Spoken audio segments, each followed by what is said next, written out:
Welcome to this video tutorial. My name is Christopher Seidel and I'm responsible for Keil MDK and SEMsys at ARM. In this video, I will show you how to use the advanced features of Keil MDK when debugging a constrained embedded application. Constrained means in this case that I'm going to use a Cortex-M microcontroller that is limited in its debug capabilities. While not necessary for my target, I show you how to optimize the memory footprint of the application as well. This is especially important for IoT mass market devices that ship in the millions. Let me quickly recap the ARM core-side debug architecture. On the left-hand side, you see the simple run-stop debug access that you get with every ARM Cortex-M-based microcontroller. On the right-hand side, you see the blocks that are optional, but help a lot when debugging your application. The Embedded Trace Macro Cell, or ETM, helps you to debug your code down to the instruction level. It offers full instruction trace that is required for code coverage and full performance analysis. The Instrumentation Trace Macro Cell, or ITM, offers you to use a dedicated channel for printf debugging that does not require an extra UART on your development board. The Data Watch Point and Trace Unit, or DWT, is used for serial wire trace output that shows exceptions, for example. All debug information can either be routed to a 20-pin connector that offers access to the 4-pin ETM trace or a 10-pin connector without ETM. The target I'm using today is an NXP Freedom board that has an ultra-low power Kinetis K32L2 device mounted, which is based on ARM's Cortex-M0 Plus core. The device has 512 kilobytes of flash and 128 kilobytes of SRAM, which is quite big for such a small device. In my demo, I will use the onboard SEMsys step adapter to debug the target device. Here's the application that I debug in this video. I have a zebra crossing with traffic lights for cars and pedestrians. I use one of the buttons on the Freedom board to simulate the button for the pedestrian traffic light. Once pressed, the cars will be signaled to stop so that pedestrians can walk. For the application, I use Keil RTX 5. A modern real-time operating system that is implementing the generic SEMsys RTOS2 API. Let me start to implement the application. I start from scratch and will add application and debug features one by one as I go.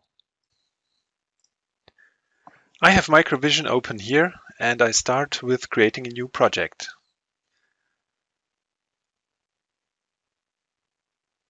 I first create the project in my projects folder. I call it traffic lights.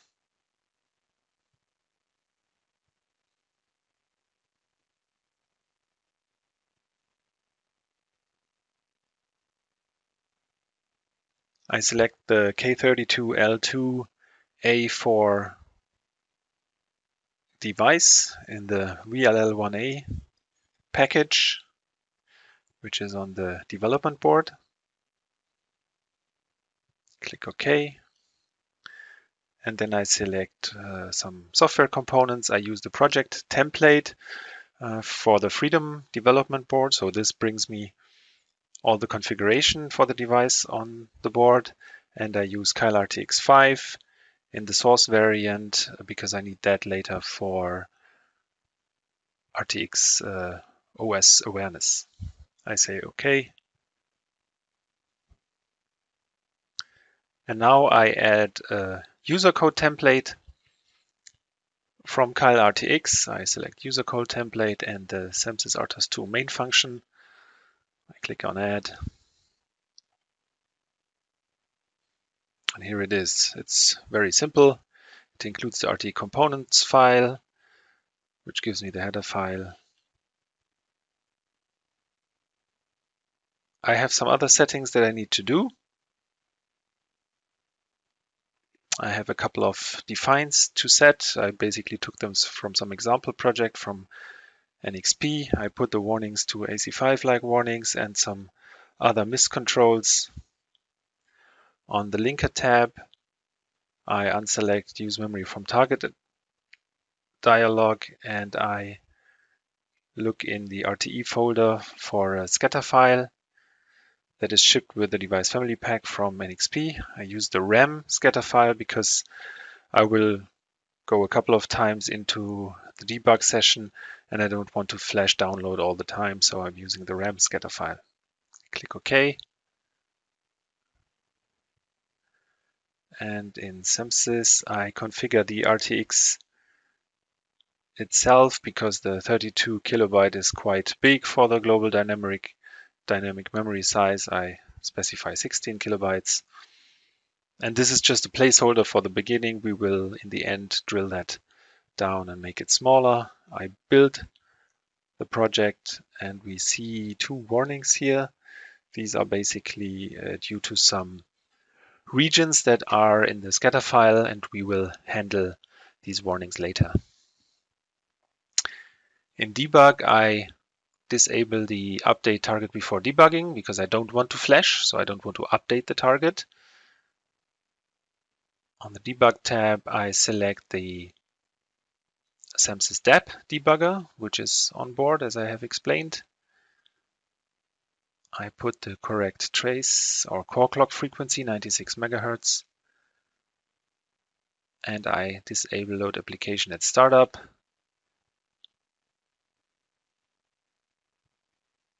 And I set a debug initialization file. I call it debugram.ini.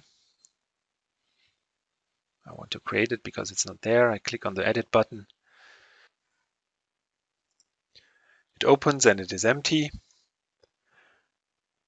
And I copy a template that I usually use for such things. And in this template, you see in line 14, it loads the image into the SRAM. Then it calls the setup function, which basically loads the correct stack pointer and PC. And finally, it does the run to main, so go to main call so that the program execution starts.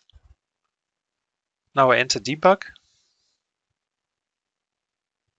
and I open the RTX RTOS component viewer to see if anything is happening, and we can see that the kernel tick count is increasing. So basically this means that our application is running. Let's stop here and go out of debug again. Now this application doesn't do much. Let's add a little bit more to it. I add the event recorder, which I need for RTOS awareness. And I have a configuration file for the event recorder as well.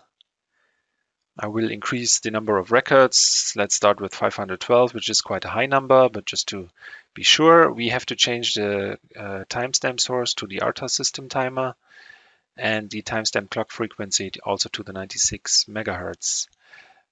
We need to use the RTOS system timer because the M0 Plus doesn't have a DWT cycle counter, so this is the reason why we rely on the RTOS timer.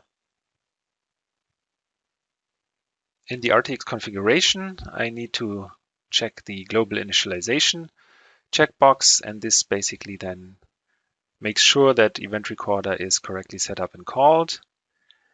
Finally, I need to change the RAM scatter file, and you know we had these two warnings, so I basically delete everything that is USB related. We don't use USB in this example, so I also delete these load regions. And now I create some space for the event recorder because that needs to be in a zero initialized data. So I make this text size a little bit smaller and basically add a new region for event recorder data.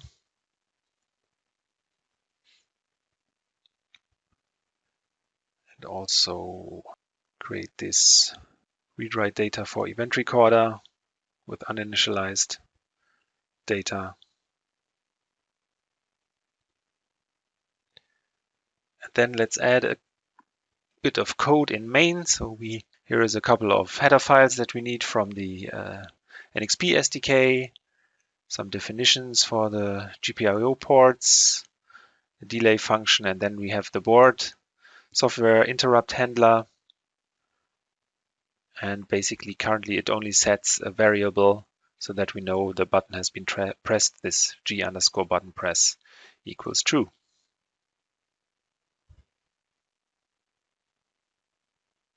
In main, I also have to add a bit of code basically for setting up the GPIO pins, initializing the pins and the buttons, and enabling the right high-speed clock.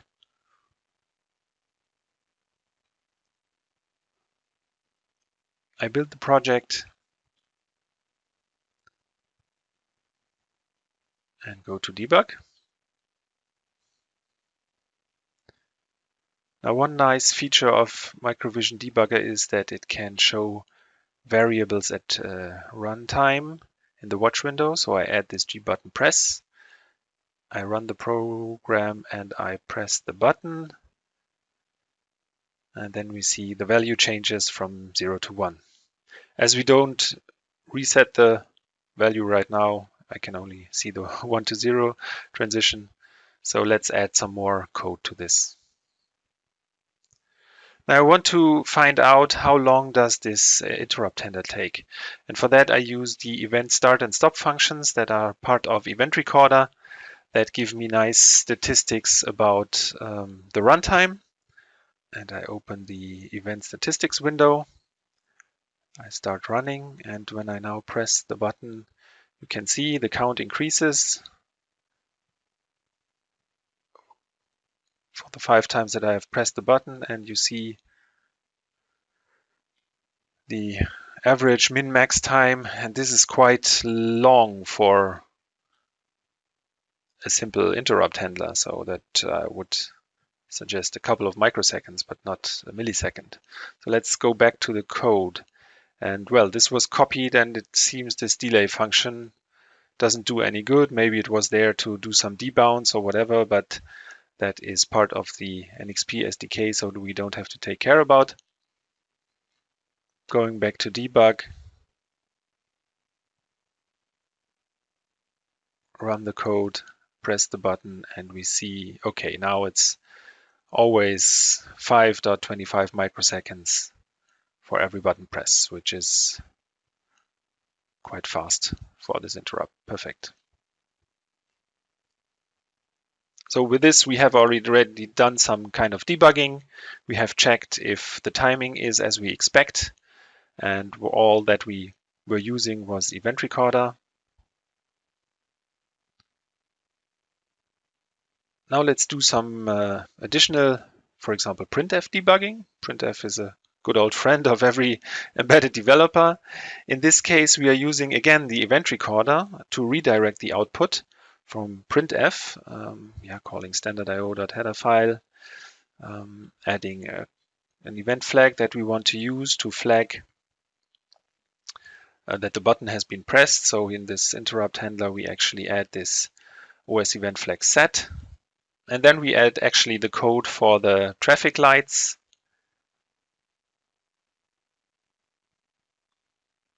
Just before the app main. So this is the code. Basically, we print out the state of the lights. The first one is the lights for the cars, the second one for the pedestrians. So yellow for light, stop for pedestrians, green for cars, stop for pedestrians. And you see we wait for an OS event flag and we clear it as well. In the app main function, we create this button event and also the lights thread.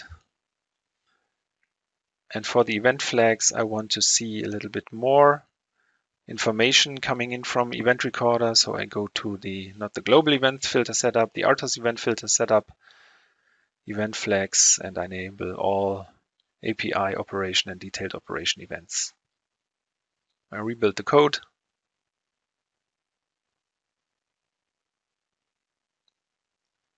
And enter debug again.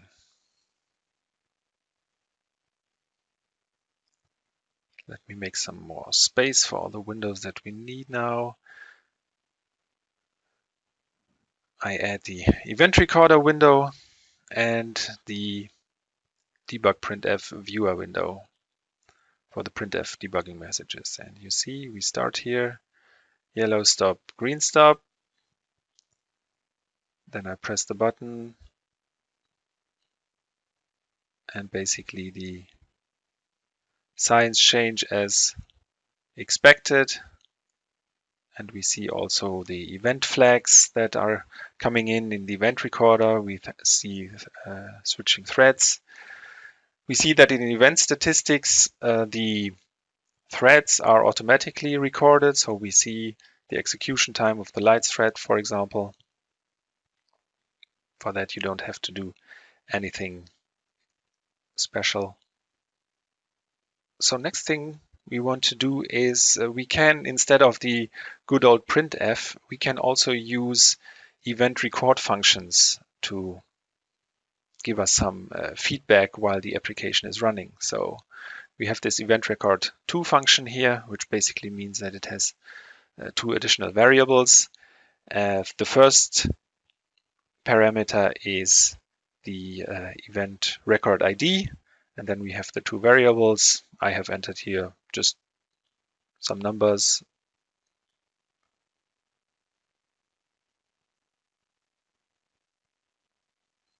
And when I run this now, I first have to enable these events so that they are shown, and it's 0A, so this is in that row. And when I run, we see in 15, for example, or in 34, or in 57, the ID, the different IDs coming in from the event record function. This, of course, is now much more cryptic than the printf output. So I stop here and go out of debug, because we can format the output in the event recorder quite easily with a so-called description file. And for that, I copy one that I have already created. So I copy it into the project directory, graphicslides.scvd. Let's open that with Microvision. Just select all files, traffic lights scvd, open. So here we see this software component viewer description file, and we see for every different event ID that we have in our code, we get a different property which will be displayed in the event recorder window. We have to add this description file to the project so that it is used. Say OK. We don't have to recompile. There's nothing to recompile. We see here traffic lights is now regarded, and there we are. We have a component traffic lights with the event properties that we have just described in the scvd file. So for example, yellow for cars, stop for pedestrians, or green for cars, stop for pedestrians. And you can see they correspond to the messages in the debug printf viewer window. The nice thing, I can quite easily save the output of the event recorder window and also of the event statistics window. They are basically saved to CSV files, and let's take a quick look at these files. They are saved in the project directory, and the event recorder CSV file looks like this. So all the recorded events are in there, and I can also see the property values.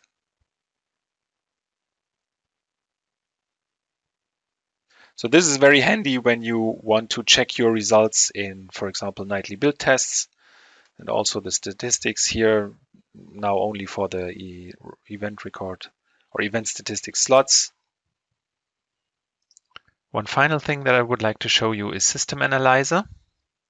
This gives a good overview of the program flow. We see here our 2 threads, the app main thread and the lights thread, and how they are switching. And we also see the event records coming in. And what we can observe in System Analyzer and also here in the event statistics window is that the app main thread is running almost all of the time. And this is not too good, because usually it would be better to have the idle thread running, in that you could use, for example, low power modes, especially for such a low power device. So we now send the app main thread into the background. Basically, we give him an OS delay, and actually we will wait forever.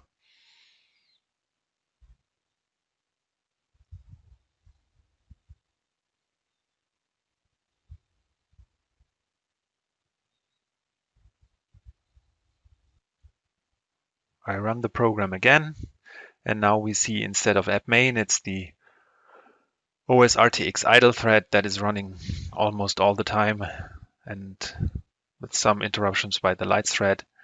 So now we could really use the OS RTX idle thread to use some low power modes and to reduce our power consumption. And also in this event statistics window, we see the 99% is now the OS idle thread. Now finally, let's try to reduce the program size. And I will use this Excel sheet here to record what we have seen so far. So in this full-blown original version with the -01 optimization, we have 20 kilobyte of code, 1 kilobyte read-only data, 188 byte read-write, and nearly 30 kilobyte zero initialized data. So this is quite a big one. And let's start by basically checking the stack usage in our program. So I enable the stack usage watermark. I recompile the program and go to debug. So we see the numbers have not changed. This single checkbox doesn't change the size of the program, but in the RTX RTOS component viewer window, we will see the threads that are now basically checked with the stack watermarking option, how much stack they are using. In this case, for example, 64. And I let the program run for a while, press the button. Now I stop, and now let's check for the different threads.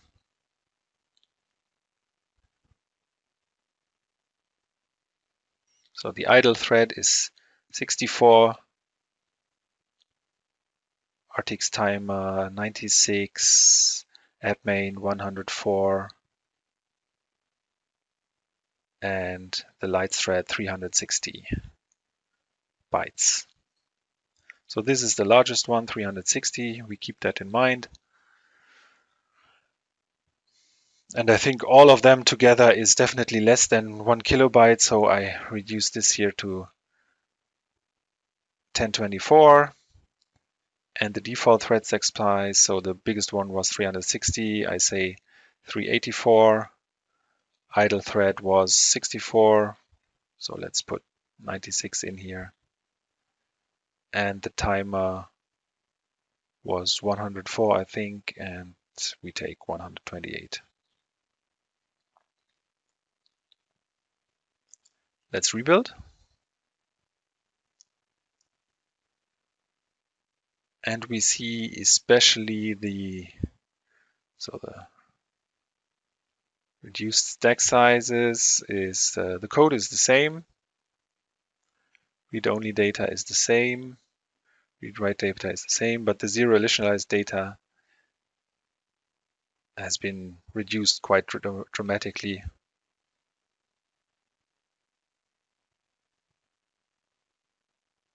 So, and we can also try to reduce for the app main thread, because now we also use 384 for that one. And I enter here some special stack size, small stack attribute.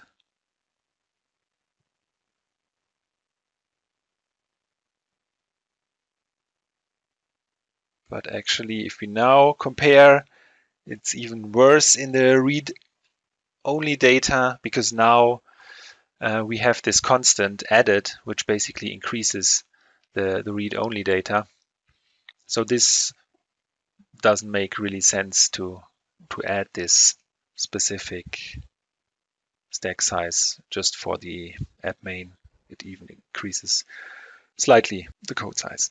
Now let's try something different. And I will, for example, reduce the number of records because we don't have such a heavy load, so 128 should be fine. Number 128 event recorder records. And if we now compare, then we see that again, code has not really changed. Read-only data stayed the same, read-write data has stayed the same, but again, the zero initialized data was almost cut in half. And that is because event recorder, actually reserves some space in the memory. Now let's try to get rid of the printf function, because we have seen that we can use all the, and I also delete the delay function here, it's not needed anymore. But we saw that we can use event recorder very efficiently to print out messages, so we actually don't need printf anymore. It also alters the program execution quite heavily. So I comment out all of these, and I also disable the standard out IO compiler component, hit rebuild, and we see that now the code size has also decreased quite dramatically.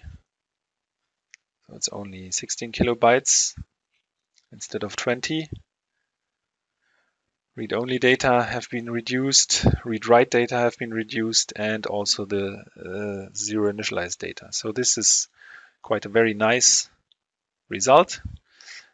But now, of course, we can also use some tricks from the compiler. So we have this -OZ optimization level that goes for the image size. And if we use that one, we see that the code size has reduced, the read-only data have reduced, read-write is the same, and also the zero initialized data has stayed the same. And this is the end of the demo. Now let's quickly wrap up this video.